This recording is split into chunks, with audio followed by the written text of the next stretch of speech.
Okay, so today is Kombucha day. I've got my black tea, my fermented tea, and I got some bottles. I've got my black tea blend from kombucha.com. Today I'm gonna do the golden kiwi and then mixed berries. I got blueberries and strawberries. And I got my blender over here and my teapot for the next round. So that's quite a job today. So I took the pellicles off the top and added a little bit of the tea into this basin because we're going to use some of that to top up the 1 gallon jars for the next round. All right, got a little bit of kiwi in there. I'm going to put some tea in there and then I'm going to blend it. Okay, let's see what this does.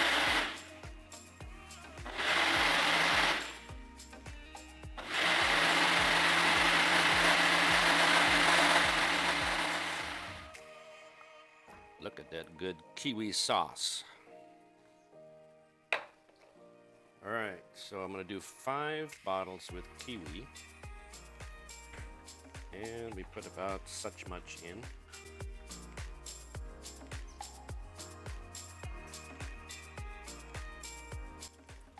All right, so now we put the tea in.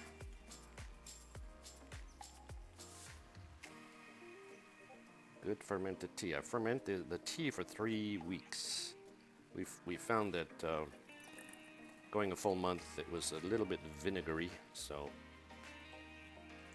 I've been fermenting for about 3 weeks, and that seems to work out real well. So there's the kiwi, and next we're gonna do these guys. Anyway, so we ferment these for about 3 days at room temp, and then we put them in the refrigerator. So there's my blueberry strawberry mix, so we'll see how that one works out. I added a little bit of tea, and now let's see what this guy will do for us.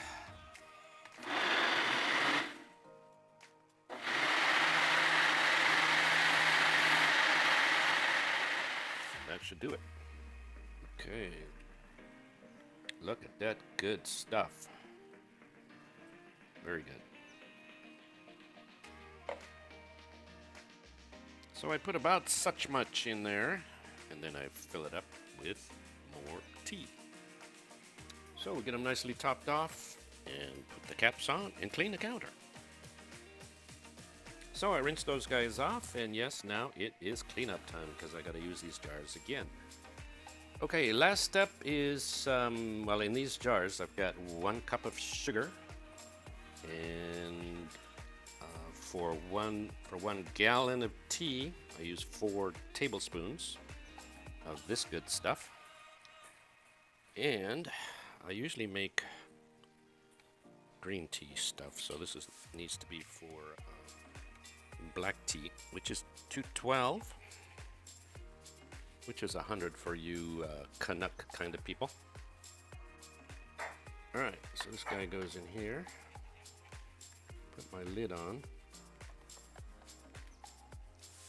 And get this going. And so we're gonna make 2 gallons for the next time around. All right, so that's getting there. So anyway, the sugar is mostly eaten up by the probiotic bacteria and yeast. So it ends up not being very sweet, which is a good thing. So we gotta let that basket go up and down about 4 times. Okay, so let's get this guy going. And then I will top it up with water. And do the next one. Welcome back to Newswatch. Jordan Rubin was just 19 years old when he was suddenly struck with severe colitis. Over a 2-year period, he lost 80 pounds along with the ability to walk. Then in just 3 months, Jordan went from a wheelchair to working out. Lori Johnson explains how a change in diet completely transformed his health.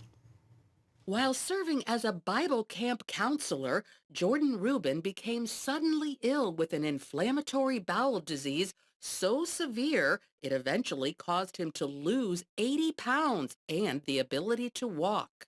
After being diagnosed with Crohn's colitis, Jordan saw dozens of doctors over a 2-year period. Then he met gastroenterologist Joseph Brasco.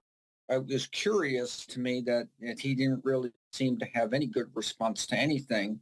That changed, however, when Dr. Brasco helped Jordan adopt a diet to help balance his gut microbiome.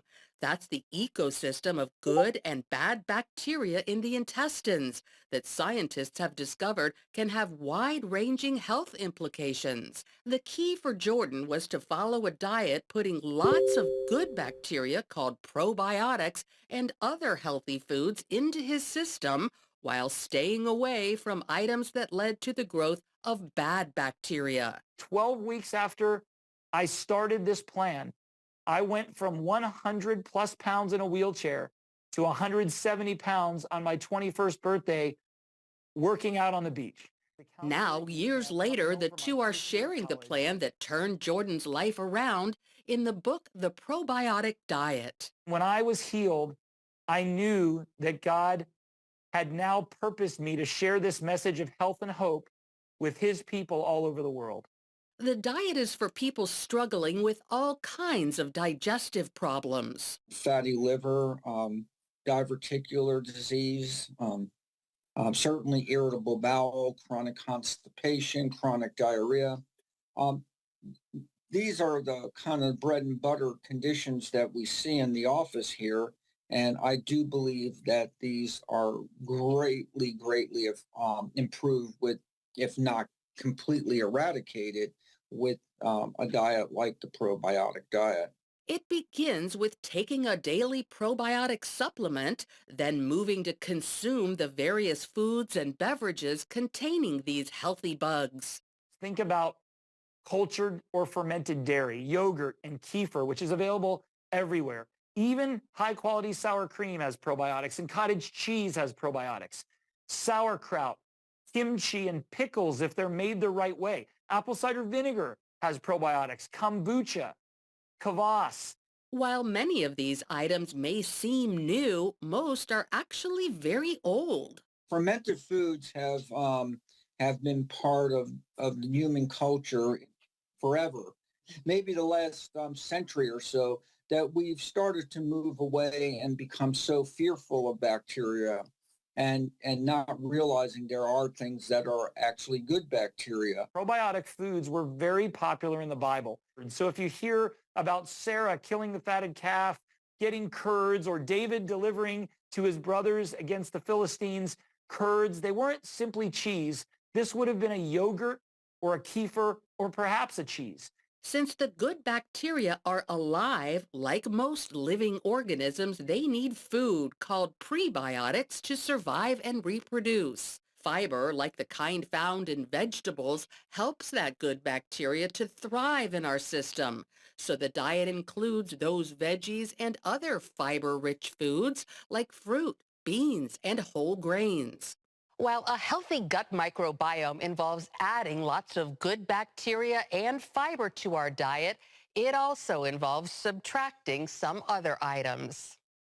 Those include processed foods and sweets, which can lead to a bad bacteria takeover. We've had many people, and they come in with chronic GI disorders, and we say, look, just get rid of sugar, and please don't add sugar substitutes. We see them back a month, 6 weeks later, and the vast majority of them are significantly better. So while millions look for relief from painful digestive problems, for some it can be found in the form of an ancient diet full of fermented selections and whole foods created by God. Modern scientists recently discovered this old plan can help us feel better by achieving the right balance of good and bad bacteria in our body. Lori Johnson, CBN News.